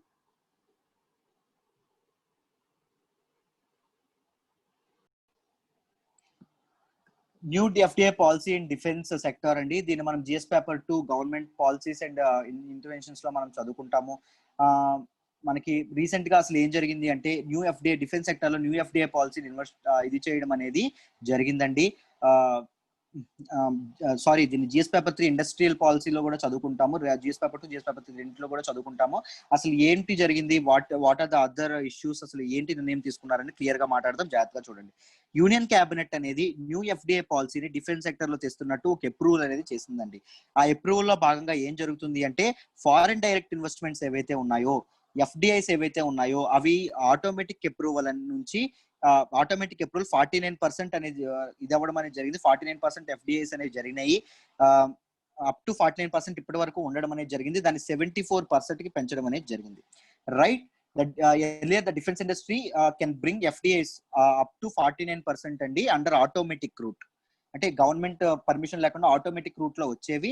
So ఇప్పుడు ఏం జరిగిందంటే 74% కి పెంచడం అనేది జరిగింది దానిని. ఎందుకంటే ఇండిజినస్ మన గవర్నమెంట్ లో ఫారిన్ ఇన్వెస్ట్మెంట్స్ అనే పెంచాలి డిఫెన్స్ సెక్టర్ లో. సో ఇండిజినస్లీ తయారైన ప్రొడక్ట్స్ ఏవైతే ఉన్నాయో అవి గ్లోబల్ మార్కెట్ లో ఎక్కువ ఇదవ్వాలి, ఫారిన్ ఇన్వెస్ట్మెంట్స్ అనేవి ఎక్కువగా రావాలి, ఎక్కువగా తీసుకురావాలి అని చెప్పి ఇండిజినస్ టెక్నాలజీ అనేది ఇంప్రూవ్ అవ్వాలి అని చెప్పి ఆలోచించే ప్లాన్ లో కూడా ఉంది. అండ్ దాంతో పాటు మనకి ఆత్మ నిర్భర్ భారత్ ని డిఫెన్స్ సెక్టర్ లో తీసుకురావడానికి గవర్నమెంట్ అనేది చాలా ప్రయత్నాలు చేస్తుంది. రీసెంట్ గా 111 ప్రొడక్ట్స్ మీద ఇంపోర్ట్ ఇది విధించింది, మీ అందరికీ తెలుసు. ఇంపోర్ట్ చేయకుండా ఇది బ్యాన్ అనేది వేసింది 101 ప్రొడక్ట్స్ మీద. దాంతో పాటు బడ్జెట్ లో కూడా ఇండిజినస్ ప్రొడక్ట్స్ కి, డిఫెన్స్ బడ్జెట్స్ లో కూడా ఇండిజినస్ ప్రొడక్ట్స్ కి ఎక్కువగా ఇది రావడం అనేది, ఎక్కువ పెద్దపీట వేయడం అనేది కూడా జరిగింది. Right, this policy has a national security clause. ఇదే ఈ 49 to 74% పెంచినప్పటికీ నేషనల్ సెక్యూరిటీ క్లాజ్ అనే ఒక క్లాజ్ ని యాడ్ చేయడం అనేది డిఫెన్స్ సెక్టర్ గవర్నమెంట్ అనేది చేయడం అనేది జరిగిందండి. What is that national security clause అంటే FDI and defence sector shall be subject to scrutiny with respect to national security, జాతీయ భద్రత గురించి కానీ, జాతీయ నేషనల్ దీని గురించి కానీ, ఇంటిగ్రిటీ గురించి కానీ, ఏవైనా ఫారిన్ డైరెక్ట్ ఇన్వెస్ట్మెంట్స్ ఏమైనా ఇబ్బంది పెట్టేటట్టు ఇదైతే గవర్నమెంట్ అనేది జోక్యం చేసుకుంటుంది. గవర్నమెంట్ కి ఆ పవర్ ఉంది. Government reserves the right to review any FDIs. Foreign direct investments వేటైనా రివ్యూ చేసే అధికారం అయితే గవర్నమెంట్ ఉంది. అని చెప్పి ఈ నేషనల్ సెక్యూరిటీ క్లాజ్ అనేది ఈ ప్రోలో పెట్టడం అనేది జరిగింది. It's main what is it's main aim అంటే స్ట్రెంథనింగ్ ఇండిజినస్ మ్యానుఫ్యాక్చరింగ్ అండి. మెనీ ఫారిన్ ఇన్వెస్ట్మెంట్స్ ద్వారా ఇండిజినస్ మ్యానుఫ్యాక్చరింగ్ ఏదైతే ఉంటుందో మెనీ మ్యానుఫ్యాక్చరింగ్ యూనిట్స్ అనేవి ఎస్టాబ్లిష్ చేసి చాలా ఎక్కువ ఇదనేది ఎస్టాబ్లిష్ చేసి ఫారిన్ ప్లేయర్స్ అనేవి వాళ్ళని ఇండియన్ డిఫెన్స్ సెక్టర్ లో తీసుకొచ్చి ఇండియన్ డిఫెన్స్ మ్యానుఫ్యాక్చరింగ్ యూనిట్స్ అనేది గ్లోబల్ మార్కెట్ లో పెంచే ఉద్దేశంలో ఇప్పుడు ఉందని చెప్పి చెప్తున్నారండి. రైట్, డిఫెన్స్ సెక్టర్ అనేది it wants to act as a engine for boosting manufacturing in the countries లో మ్యానుఫ్యాక్చరింగ్ తయారీ వ్యవస్థ అనేది మ్యానుఫ్యాక్చరింగ్ వ్యవస్థ ఇండస్ట్రియల్ వ్యవస్థ ఏదైతే ఉందో దానికి సెంటర్ పార్ట్ గా డిఫెన్స్ అనేది ఇది అవ్వాలని చెప్పి చూస్తుంది. టర్న్ ఓవర్ ని 1.75 lakh crores పెంచాలని చూస్తుంది. దాంతోపాటు ఎక్స్పోర్ట్ రెవెన్యూ ఏదైతే ఉందో దాన్ని 35,000 crores వరకు 2025 కల్లా చేయాలని చెప్పి గవర్నమెంట్ ప్లాన్ లో ఉంది. దానిలో భాగంగానే negative import list 101 negative imports list లో డిఫెన్స్ ప్రొడక్ట్స్ ఏవైతే ఉన్నాయో వాటిని 101 ప్రొడక్ట్స్ కి ఇంపోర్ట్ లిస్ట్ లో యాడ్ చేయడం అనేది జరిగింది. నెగిటివ్ ఇంపోర్ట్ లిస్ట్ లో యాడ్ చేస్తే ఏమవుతుందంటే మన వాళ్ళు ఎవరైతే ఉన్నారో వాళ్ళు బయట కంట్రీస్ నుంచి ఆ ప్రొడక్ట్స్ ఆ డిఫెన్స్ ప్రొడక్ట్స్ ఏవైతే ఉన్నాయో వాటిని ఇంపోర్ట్ చేసుకోవడానికి వీలేదు. So that indigenously manufacturing units ఏవైతే ఉన్నాయో ఇండిజినస్ మనకి డొమెస్టిక్ ప్లేయర్స్ ఎవరైతే ఉన్నారో వాళ్ళు వాటిని తయారు చేసి మన వాటిని మనమే అమ్ముకునేటట్టు చేసే ఒక అవకాశం ఏదైతే ఉంటుంది. డొమెస్టిక్ సెక్టర్ డిఫెన్స్ సెక్టర్ లో డొమెస్టిక్ ప్లేయర్స్ అనే వాళ్ళు ఎక్కువ ఇన్వెస్ట్మెంట్స్ చేసే అవకాశం ఉంది అనే ఆలోచనలో గవర్నమెంట్ ఈ నిర్ణయం తీసుకుంది. ఇది మనందరికీ తెలిసిన విషయమే. రైట్, దాంతోపాటు మేక్ ఇన్ ఇండియా ప్రోగ్రామ్ లో భాగంగా కూడా 2 డిఫెన్స్ ఇండస్ట్రియల్ కారిడార్స్ ని గవర్నమెంట్ అనేది లాంచ్ చేయడం అనేది జరిగింది. ఒకటి తమిళనాడులో, 2 ఉత్తరప్రదేశ్ లో రీసెంట్ గా లాంచ్ చేయడం జరిగింది. ఇది మీ అందరికీ తెలిసే అనుకుంటున్నాను. ఐ హోప్ ఈ ఆర్టికల్ మీకు డీటెయిల్డ్ గా కవర్ అయింది, క్లియర్ అయిందని అనుకుంటున్నాను. Let's move to the next article.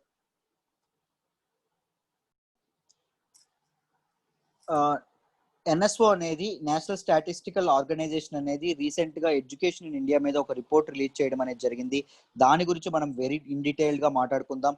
దీన్ని మనం ఎడ్యుకేషన్ జిఎస్ పేపర్ 2 లో education issues related to children GS paper 2 లో మాట్లాడుకోవడం అనేది జరుగుతుంది. ఎన్ఎస్ఓ రిలీజ్డ్ రిపోర్ట్ నేమ్ ఏంటంటే household social consumption education in India. ఈ రిపోర్ట్ రిలీజ్ చేయడం అనేది జరిగింది. దాంతో పాటు హెల్త్ ఇన్ ఇండియా రిపోర్ట్ కూడా రిలీజ్ చేయడం జరిగింది. Immunisation gaps, children immunisation gaps గురించి మనం క్లియర్ గా డీటెయిల్ గా మాట్లాడుకున్నాం నిన్న.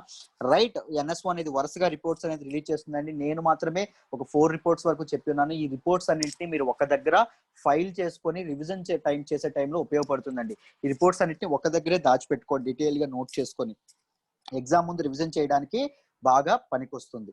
రైట్, దాంతోపాటు ఎన్ఎస్ఓ అనేది రీసెంట్ గా ఎన్ఎస్ఓలోకి మెర్జ్ అయిన వేరే ఏవైతే ఇవి మెర్జ్ అయ్యాయో వాటి గురించి కూడా మనం డీటెయిల్డ్ గా మనం మాట్లాడుకున్నాం. రీసెంట్ గా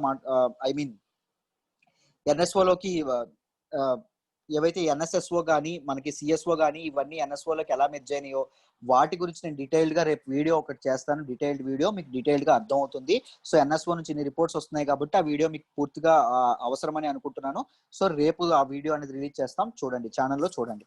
నెక్స్ట్ అయితే ఈ రిపోర్ట్ ఏదైతే ఉందో it covered both qualitative and quantitative aspects ఏవైతే ఉన్నాయో వాటిని ఇది చేయడం జరిగింది. అంటే నెంబర్స్ ఇవ్వడమే కాకుండా క్వాలిటీ ఆస్పెక్ట్స్ కూడా ఎలా ఉంది, క్వాలిటీ ఆఫ్ ఎడ్యుకేషన్ ఎలా అందుతుంది, ఎలా ఇదవుతుంది అనే దాని ప్రకారంగా కూడా ఈ ఆస్పెక్ట్స్ కూడా కవర్ చేయడం అనేది రిపోర్ట్ జరిగిందండి. ఈ రిపోర్ట్ లో కీ పాయింట్స్ ఏవైతే ఉన్నాయో వాటి గురించి క్లియర్ గా మాట్లాడుకుందాం. జాగ్రత్తగా ఉండండి, జాగ్రత్తగా వినాలండి.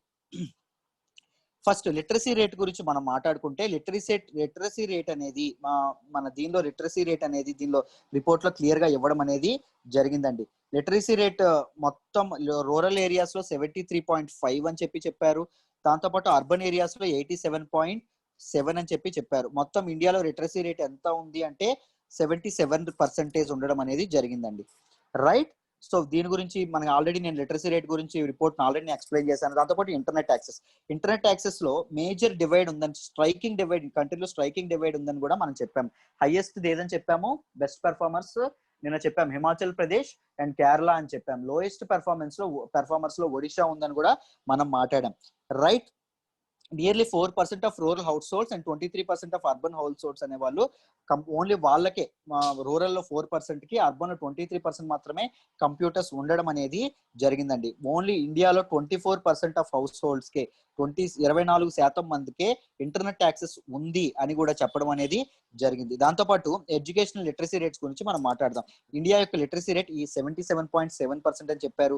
దానిలో మేల్ లిటరసీ రేట్ ఎక్కువ ఉందండి ఫిమేల్ వాళ్ళకంటే. ఇది అందరికీ తెలిసిన విషయమే. ఇది అందరూ ఇవన్నీ మీరు రిపోర్ట్స్ ఇవన్నీ చూస్తే మన చుట్టుపక్కల చూసేవే ఉంటాయి. But these are all numbers మాత్రమే వీళ్ళు చెప్తారండి. బట్ ఏది ఎక్కువ ఉంటుంది ఏది తక్కువ ఉంటుంది మన చుట్టుపక్కల సమాజం మనకు చెప్తుంది. మన సమాజాన్ని మన సొసైటీని మనం క్లియర్ గా అబ్జర్వ్ చేస్తే మనకే చాలా ఆన్సర్స్ కానీ చాలా ఎనాలిసిస్ కానీ చాలా వస్తుంది. రైట్, మేల్ లిటరసీ రేట్ అనేది 84.7% ఉండడం జరిగింది. ఫిమేల్ లిటరసీ రేట్ అనేది 70.3% ఉండడం అనేది జరిగింది.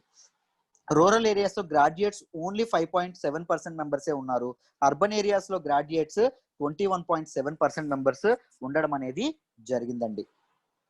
Right, access to schools and attendance ఎలా ఉంది అని చెప్పి ఈ రిపోర్ట్ లో వాటి గురించి కూడా మాట్లాడారు. దాని గురించి చూడండి. 38% రూరల్ పీపుల్ అనేవాళ్ళు 38% ఆఫ్ రూరల్ హౌస్ హోల్డ్స్ కి 1 కిలోమీటర్ లోపల సెకండరీ స్కూల్స్ అనేవి అందుబాటులో ఉన్నాయి. 1 కిలోమీటర్ లోపల సెకండరీ స్కూల్స్ అనేవి అందుబాటులో ఉన్నాయి. 70% ఇన్ అర్బన్ ఏరియాస్ లో 70% ఆఫ్ హౌస్ హోల్డ్స్ కి 1 కిలోమీటర్ లోపల స్కూల్స్ అనేవి అందుబాటులో సెకండరీ స్కూల్స్ అనేవి అందుబాటులో ఉన్నాయని చెప్పారు.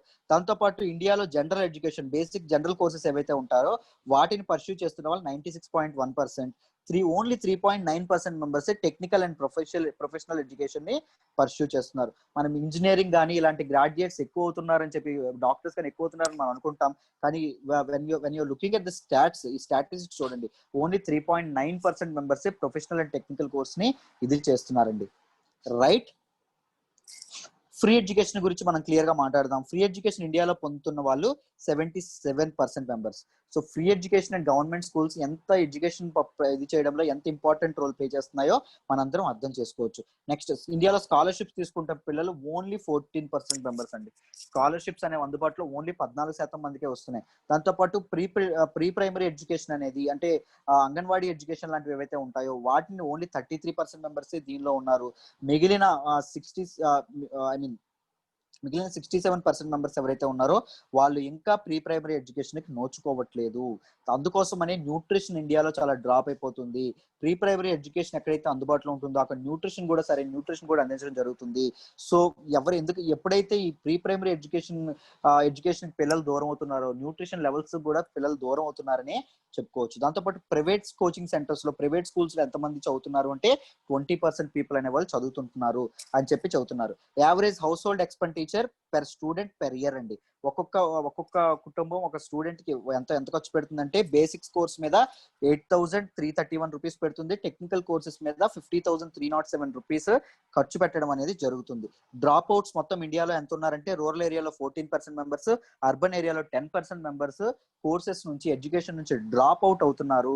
డ్రాప్ అవుట్స్ అనేవి ఉన్నాయి అని చెప్పి ఈ రిపోర్ట్ లో ఈ ఎన్ఎస్ఓ ఇచ్చిన రిపోర్ట్ లో క్లియర్ గా మెన్షన్ చేయడం అనేది జరిగింది. What are the key concerns గురించి మనం మాట్లాడుకుంటే స్ట్రైకింగ్ డిజిటల్ డివైడ్ గురించి నిన్నే మాట్లాడుకున్నాం. పీపుల్ అనేవాళ్ళు డిజిటల్ ఎడ్యుకేషన్ చాలా దూరంగా ఉన్నారు. ముఖ్యంగా ఇలాంటి COVID-19 లాంటి దీనిలో కంప్యూటర్ యాక్సెసిబిలిటీ కానీ ఇంటర్నెట్ యాక్సెసిబిలిటీని పెంచడానికి గవర్నమెంట్ అనేది ఇనిషియేటివ్స్ ఒకవేళ తీసుకోకపోతే మనకి ఇప్పుడున్న మారుతున్న లెర్నింగ్ ప్యాటర్న్స్ వల్ల చాలా ఇబ్బందులకు గురే అవకాశం ఉంది. దాంతోపాటు gap in literacy rate between men and women, మగవాళ్ళు అండ్ ఆడవాళ్ళు ఎవరైతే ఉన్నారో వాళ్ళ మధ్య లిటరసీ రేట్ లో గ్యాప్ కూడా ఉండడం వల్ల ఆడవాళ్ళు ఎక్కువ ఎడ్యుకేషన్ నోచుకోకపోవడం కూడా ఒక పెద్ద కన్సర్న్ అని కూడా మనం మాట్లాడుకోవచ్చు. సో ఉమెన్ ఎంపవర్మెంట్ కానీ ఉమెన్ కి ఎడ్యుకేషన్ లిటరసీ రేట్ పెంచే విధంగా కానీ గవర్నమెంట్ అనేది చర్యలు తీసుకోవాలి. దీనికి NGOs లాంటివి కూడా ముందుకు రావాలి అని చెప్పి మనం చెప్పుకోవచ్చు. Right, dependence on private coaching centres ఏవైతే ఉన్నాయో వీ హ్యావ్ ఎ టెండెన్సీ అండి. ప్రైవేట్ కోచింగ్ సెంటర్స్ కి ఎప్పుడైతే వెళ్తున్నారో జనాలు ఎప్పుడైతే ఎక్కువ మొగ్గు చూపిస్తున్నారో ఆ ప్రైవేట్ కోచింగ్ సెంటర్స్ కూడా ఓన్లీ మార్క్స్ బేస్డ్ ఎడ్యుకేషన్ అనేది ఇస్తున్నారు. రైట్, ఎంప్లాయ్మెంట్ కి జనరేట్ చేయాల్సిన ఎడ్యుకేషన్ ఇస్తున్నారు తప్ప what is the primary aim of education? ఒక మనిషి చదువు ఎందుకు నేర్చుకోవాలి? అసలు మీ అందరికీ తెలిస్తే ఒక మనిషి విద్యాబుద్ధులు ఎందుకు నేర్చుకోవాలంటే స్కిల్స్, నైపుణ్యం, బతకడానికి నైపుణ్యాలు నేర్చుకోవాలండి. డిఫరెంట్ స్కిల్స్ అనేవి నేర్చుకోవాలి. జీవితంలో సరిగ్గా ఆలోచించడం నేర్చుకోవాలి. సరిగ్గా జీవితాన్ని లీడ్ చేయడం నేర్చుకోవాలి. హ్యాపీనెస్ జీవితంలో అలవాటు చేసుకొని ఇవన్నీ ఎడ్యుకేషన్ ద్వారా వస్తుంది. ఎంపవర్మెంట్ వస్తుంది, చైతన్యవంతులు అవుతారు, జాగృతి అనేది వస్తుంది. రైట్, అవన్నీ ఎడ్యుకేషన్ వల్ల వస్తాయి. Only marks, only employability and that is also a primary thing. మనకి ఎంప్లాయ్మెంట్ ఉద్యోగాలు కూడా రావాలి. But that should be in second stage. అది రెండో రీజన్ అవ్వాలి తప్ప ఫస్ట్ స్టేజ్ అది అవ్వకూడదు. పీపుల్ యొక్క స్కిల్స్ కానీ పీపుల్ ని ఎంపవర్ చేసే విధంగా ఎడ్యుకేషన్ ఉండాలి తప్ప only marks based education is meaningless. దానిలో భాగంగానే గవర్నమెంట్ రీసెంట్ గా లాంచ్ చేసింది ఏంటి, న్యూ నేషనల్ ఎడ్యుకేషన్ పాలసీ 2020 అనేది లాంచ్ చేయడం జరిగింది. On paper this is the best frame work అనేది రిలీజ్ చేయడం అనేది జరిగింది. రైట్, ఈ న్యూ ఎడ్యుకేషన్ పాలసీని సరిగ్గా ఇంప్లిమెంట్ చేస్తే ఇది ఏదైతే మార్క్స్ బేస్డ్ ఎడ్యుకేషన్ ఏదైతే ఉందో అది దానికి కంప్లీట్ గా ఇండియా అనేది శుభం కార్డు వేస్తుంది, ఎన్ కార్డు వేస్తుంది అని చెప్పి మనం అనుకోవచ్చు. హెవీ హౌస్ హోల్డ్ ఎక్స్పెండిచర్, దాంతో పాటు చదువు మీద జనాలు పెట్టే ఖర్చు కూడా చాలా పెరుగుతుంది. ఈవెన్ లో సోషల్ సెక్టర్స్ లో లో ఎకనామిక్ పూర్ పీపుల్ కూడా పిల్లల్ని తమ పిల్లల్ని బాగా పెద్ద స్కూల్లో చదివించుకోవాలి, పెద్ద మార్కులు సంపాదించాలనే దీనిలో అప్పులు చేసి మరీ పిల్లలు చదివించాల్సి వస్తుంది. సో గవర్నమెంట్ స్కూల్స్ లోనే ఒక మంచి ఇన్ఫ్రాస్ట్రక్చర్ కానీ, మంచి డిజిటలైజ్డ్ ఎడ్యుకేషన్ కానీ, ఒక మంచి స్టాండర్డ్ ఆఫ్ ఎడ్యుకేషన్ కానీ, ఒక మంచి టీచర్స్ కానీ, వెల్ స్కిల్డ్ టీచర్స్ కానీ ఎక్విప్ చేయడం వల్ల చాలా చాలా యూజ్ ఉంటుందని చెప్పి చెప్తున్నారు. దాంతోపాటు రూరల్ అండ్ అర్బన్ డివైడ్ అండి, రూరల్ లో ఒకలాగా అర్బన్ లో ఒకలాగా ఈ డిఫరెన్స్ ఏదైతే ఉంటుందో దాని వల్ల కూడా చాలా ఇదవుతుంది. రూరల్ ఎంపవర్మెంట్, రూరల్ ఎకానమీ కానీ, రూరల్ ఎంపవర్మెంట్ కానీ పెరగాలి అంటే రూరల్ ఏరియాస్ లో చదువుకున్న వాళ్ళు పెరగాలి. రైట్, బాగా చదువుకున్న వాళ్ళు పెరగాలి. అప్పుడే రూరల్ ఏరియాస్ లో పల్లెటూర్లు కూడా గాంధీ మహాత్ముడు చెప్పినట్టు పల్లెటూర్లు కూడా పట్టుకొమ్మలు ఎప్పుడవుతాయి, పల్లెటూరుల పీపుల్ కూడా జనాల జీవితాలు ఎప్పుడు బాగుపడతాయంటే రూరల్ ఏరియాస్ లో కూడా చదువు అనేది మొదలు అవ్వాలి. ప్రతి ఒక్కరు బడికి వెళ్ళడం అనేది స్టార్ట్ చేయాలి. Right, rural and urban divide కూడా తగ్గాలి అని చెప్పి మనం మాట్లాడుకోవచ్చు. రైట్, ఐ హోప్ ఈ ఆర్టికల్ మీ అందరికీ క్లియర్ గా అర్థమైందని అనుకుంటున్నాను. Let's move to the next article. Next article వచ్చేసి మేసక్ అండ్ హైషెన్ అండి. These are 2 typhoons that hit Korean peninsula and Japan కి కొరియన్ పెనిన్సులాకి అటాక్ చేసినటువంటి 2 దారుణమైన టైఫూన్స్ అండి. వాటి గురించి మనం క్లియర్ గా మాట్లాడుకున్నాం. సిలబస్ పర్స్పెక్టివ్ లో దీని జిఎస్ పేపర్ 1 జాగ్రఫీ అండ్ జాగ్రఫీలో సైక్లోన్స్ గురించి మాట్లాడేటప్పుడు మాట్లాడతాం.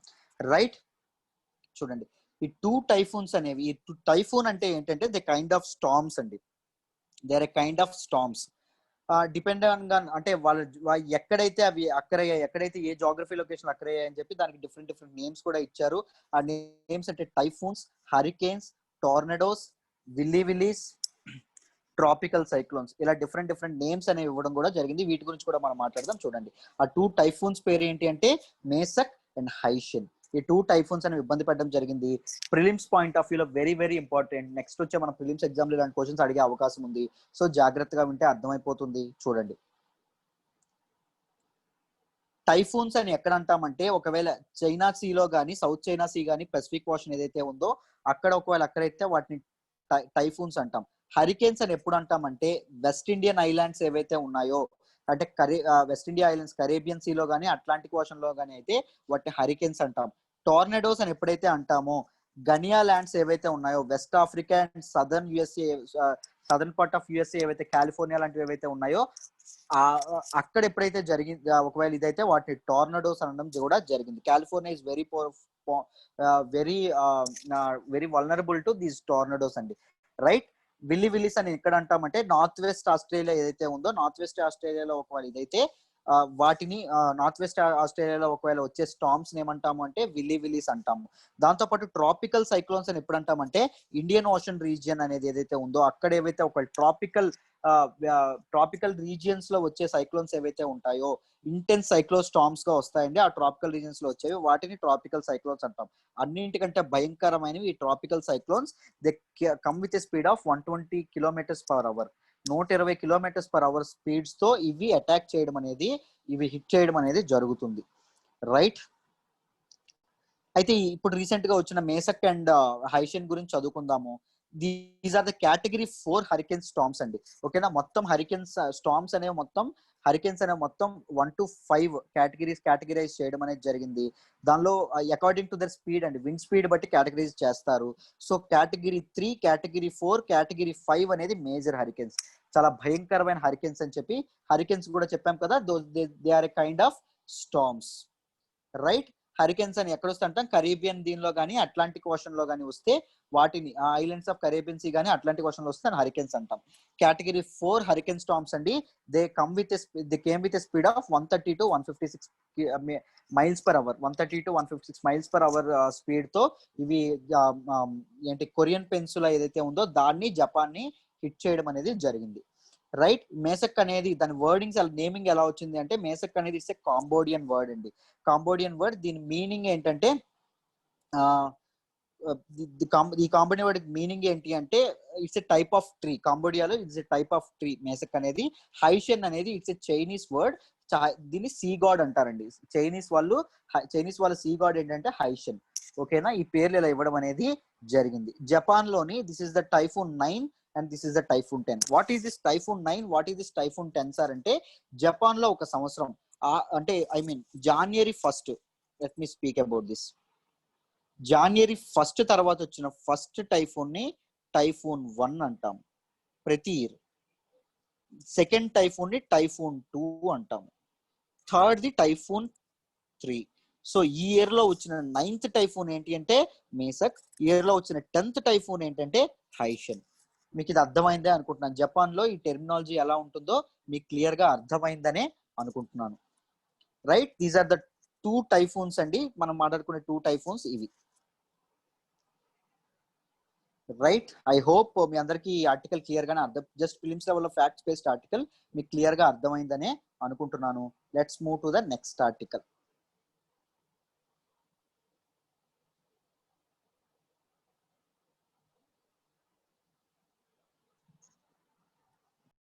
అవర్ నెక్స్ట్ ఆర్టికల్ వచ్చేసి శిక్షక్ పర్వ్ అండి. దీన్ని మనం GS paper 2 government policy and intervention లో ఇది చేసుకుంటాము.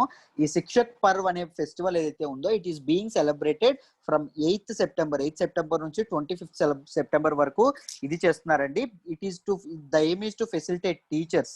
ఎవరైతే నిష్ణాతులైన ఉపాధ్యాయులు ఎవరైతే ఉన్నారో వాళ్ళని ఫెసిలిటేట్ చేయడం, దాంతో పాటు న్యూ ఎడ్యుకేషన్ పాలసీ ఏదైతే నేషనల్ ఎడ్యుకేషన్ పాలసీ 2020 వచ్చిందో దాన్ని ముందుకు తీసుకెళ్ళడానికి what is the frame work లాంటివి, స్ట్రాటజీస్ లాంటివి డిస్కస్ చేయడం కూడా దీని తాలూకా ఏమండి. మనందరికీ తెలుసు మన తాలూకా లైఫ్ ని ఇది చేయడంలో, లైఫ్ ని షేప్ చేయడంలో టీచర్స్ అనేవాళ్ళు, ఉపాధ్యాయులు అనేవాళ్ళు ఎంత ఇంపార్టెంట్ రోల్ ప్లే చేస్తారు. మన తాలూకా సక్సెస్ ని నిండుగా గుండెలతో కోరుకునేది ఎవరు అంటే ఒక్క ఉపాధ్యాయుడే అండి. నేను చెప్పే స్టూడెంట్ అనేవాడు సక్సెస్ అవ్వాలి అని మనస్ఫూర్తిగా కోరుకునేవాడు రియల్ గా ఒక టీచరే. రైట్. సో మనం టీచర్స్ ని ఎంత మన ఇండియాలో గౌరవిస్తామో మనందరికీ తెలుసు. టీచర్స్ ని పాదాలకు కూడా నమస్కరిస్తాం. గురుదేవో భవ అని కూడా మనం చెప్పుకుంటాం. మాతృదేవో భవ, పితృదేవో భవ, గురుదేవో భవ అంటాం. మదర్ కి ఫాదర్ కి తర్వాత ఇది ప్లేస్ ఎవరికి ఇచ్చామంటే టీచర్ కి ఇచ్చాం. రైట్. టీచర్స్ ని మనం అంత గౌరవంగా చూడడం అనేది జరుగుతుంది ఇండియాలో. రైట్. దానిలో భాగంగానే శిక్షక్ పర్వ్ అనేది ఇది చేస్తున్నాము. దాన్ని సెలబ్రేట్ ఎప్పుడు చేస్తున్నామంటే 8th సెప్టెంబర్ నుంచి 25th సెప్టెంబర్ మధ్యలో చేయడం అనేది జరిగింది. To facilitate teachers and to take forward national education policy 2020. అయితే అండర్ దిస్ ఇనిషియేటివ్ లో భాగంగా మినిస్ట్రీ ఆఫ్ ఎడ్యుకేషన్ అనేది it is organising a series of webinars or national education policy and its implementation. National education policies యొక్క framework ఏంటి, implementation గురించి కానీ మన ministry of education అనేది చాలా వెబినార్స్ కండక్ట్ చేయడం అనేది జరుగుతుంది. ఇండియాలో టీచర్స్ డే ఎప్పుడు సెలబ్రేట్ చేసుకుంటారంటే 5th సెప్టెంబర్ సెలబ్రేట్ చేసుకుంటారు. మీ అందరికీ ఎందుకు సెలబ్రేట్ చేసుకుంటారో తెలుసు. డాక్టర్ సర్వేపల్లి రాధాకృష్ణ ఎవరైతే ఉన్నారో ఆయన బర్త్ యానివర్సరీలో భాగంగా సెలబ్రేట్ చేసుకుంటారు. డాక్టర్ సర్వేపల్లి రాధాకృష్ణ ఎంత గొప్ప టీచరో మీ అందరికీ తెలిసే ఉంటుంది. ఆయన గురించి ఒక రోజు మనం క్లాస్ లో ఆ ఫేమస్ పర్సనాలిటీస్ గురించి మాట్లాడేటప్పుడు కన్ఫర్మ్ గా మాట్లాడదాం. హీఈస్ ఫ్రమ్ తమిళనాడు అండి. He's from Tamil Nadu. Right. He's the first vice president of India and second president of India. Vice president గా చేసిన ఫస్ట్ వ్యక్తి ఎవరంటే Sarvepalli Radhakrishna. Second president of India కూడా చేశారు. ఈయనకి highest civilian award in India Bharat Ratna 1954 లో రావడం కూడా జరిగింది. రైట్. మీ అందరికీ ఈయన గురించి అర్థమైందని అనుకుంటున్నాను. నెక్స్ట్ వరల్డ్ టీచర్స్ డే ఎప్పుడు సెలబ్రేట్ చేసుకుంటారంటే 5th అక్టోబర్ గా సెలబ్రేట్ చేసుకుంటారు. ఎందుకంటే International Labour Organisation and UNESCO ఒక రికమెండేషన్స్ ప్రకారం 5th అక్టోబర్ దీన్ని సెలబ్రేట్ చేసుకోవడం అనేది జరుగుతుంది. ఇప్పుడు మా new education policy, national education policy గురించి కొద్దిగా మాట్లాడుకుంటే అది రీసెంట్ గా రిలీజ్ చేయడం అని జరిగింది. It replaces 34-year-old national education policy. Last national education policy 1986 లో రావడం అనేది జరిగింది. దాన్ని రిప్లేస్ చేస్తూ ఈ న్యూ ఎడ్యుకేషన్ పాలసీ అనేది ఇప్పుడు రావడం అనేది జరిగింది. రైట్. మీ అందరికీ ఈ రోజు కరెంట్ అఫైర్స్ క్లాస్ డీటెయిల్డ్ గా అర్థమైందని అనుకుంటున్నాను. ఓకేనా. మీకు ఎవరికైనా క్లాసులు నచ్చినట్టయితే ఛానల్ సబ్స్క్రైబ్ చేసుకోండి. ప్రతిరోజు కరెంట్ అఫైర్స్ పోస్ట్ చేయడం అనేది జరుగుతుంది. లైక్ చేయండి, సబ్స్క్రైబ్ చేసుకోండి. దాంతోపాటు 10 మందికి షేర్ కూడా చేయండి ఈ వీడియోస్. రైట్. ఎల్టీఎక్స్ క్లాసెస్ లో మిగిలిన క్లాసెస్ ఎలా ఉంటాయి, పాలిటీ ఎలా చెప్తారు, హిస్టరీ ఎలా చెప్తారు, ఎకానమీ ఎలా చెప్తారు, ఎథిక్స్ ఎలా చెప్తారు, వీటి గురించి మీరు తెలుసుకోవాలనుకుంటే, యూపీఎస్సీ స్టాండర్డ్స్ ఎలా ఉంటాయి మీరు తెలుసుకోవాలనుకుంటే, కింద ఫస్ట్ కామెంట్ లో trial group, WhatsApp trial group ఉంటుందండి లింక్. దానిపైన క్లిక్ చేసి మీరు వాట్సాప్ లో జాయిన్ అవ్వచ్చు, వాట్సాప్ గ్రూప్ లో జాయిన్ అవ్వచ్చు. మేము మీకు లైవ్ సెషన్ యొక్క డీటెయిల్స్ అనేది దానికి పంపిస్తాము. సో మీరు లైవ్ సెషన్ నిజంగా ఎలా జరుగుతోంది, మిగిలిన స్టూడెంట్స్ ఎలా ఇది చేస్తున్నారు అని చెప్పి మీకు క్లియర్ ఐడియా అనేది ఒకటి రావడం అనేది జరుగుతుంది. రైట్. సో మీ ఫ్యాకల్టీ యొక్క క్వాలిటీని మీరు అసెస్ చేసుకొని, సో దట్ మీరు యూపీఎస్సీ ఇన్ఫినిటీ కోర్స్ లో జాయిన్ అవ్వచ్చు. యూపీఎస్సీ ఇన్ఫినిటీ కోర్స్ అనేది లైఫ్ టైం వ్యాలిడిటీ కోర్స్ అండి. ఎన్నాళ్ళు ప్రిపేర్ అయితే అన్నాళ్ళు మీకు చెప్పడం అనేది జరుగుతుంది. బోత్ లైవ్ క్లాసెస్ కి, రికార్డెడ్ క్లాసెస్ కి మీకు యాక్సెస్ ఉండడం అనేది జరుగుతుంది. రైట్. దాంతో పాటు మీకు పునాదుల నుంచి లోతుల నుంచి చెప్పడం అనేది జరుగుతుందండి. యూపీఎస్సీ ఇన్ఫినిటీలో పునాదుల నుంచి లోతుల నుంచి జరుగుతుంది. As far as fees concern, fees ఎంత అంటే కేవలం 50,000 రూపాయలే విత్ లైఫ్ టైం వ్యాలిడిటీ వస్తుంది. 50,000 రూపాయలు కూడా ఒకసారి కట్టి జాయిన్ అవ్వాలంటే అక్కర్లేదు. కేవలం 5,000 రూపాయలు మాత్రమే కట్టి జాయిన్ అవ్వచ్చు. 5,000 రూపాయలు చొప్పున 10 ఇన్స్టాల్మెంట్ లో 10 నెలల్లో కట్టుకోవచ్చు 50,000 రూపాయలు. ఒకవేళ సెప్టెంబర్ 15th లోపు మీరు జాయిన్ అయితే కేవలం 9 ఇన్స్టాల్మెంట్స్ మీద మీరు కట్టుకోవచ్చు. కేవలం 9 ఇన్స్టాల్మెంట్స్ లో 45,000 రూపాయలు కడితే సరిపోతుంది. ఒక ఇన్స్టాల్మెంట్ మీరు కట్టక్కర్లేదు, మీకు ఆఫ్ అనేది వస్తుంది. ఒకవేళ మీరు మొత్తం పేమెంట్ చేసేస్తాము అంటే కేవలం 40,000 రూపాయలకే అందిస్తున్నామండి. ఈ ఆఫర్ ఓన్లీ సెప్టెంబర్ 15th వరకే ఉంటుంది. ఓకేనా? ఈ ఆఫర్ని ఉపయోగించుకుంటారని అనుకుంటున్నాము. పేమెంట్ డీటెయిల్స్ ఏమైనా కావాలంటే మీరు సురేష్ సార్కి కాంటాక్ట్ చేయొచ్చు. ఓకేనా? ఐ హోప్ మీ అందరికీ క్లాసెస్ క్లియర్ గా అర్థం అవుతున్నాయి అనుకుంటున్నాను. Thank you.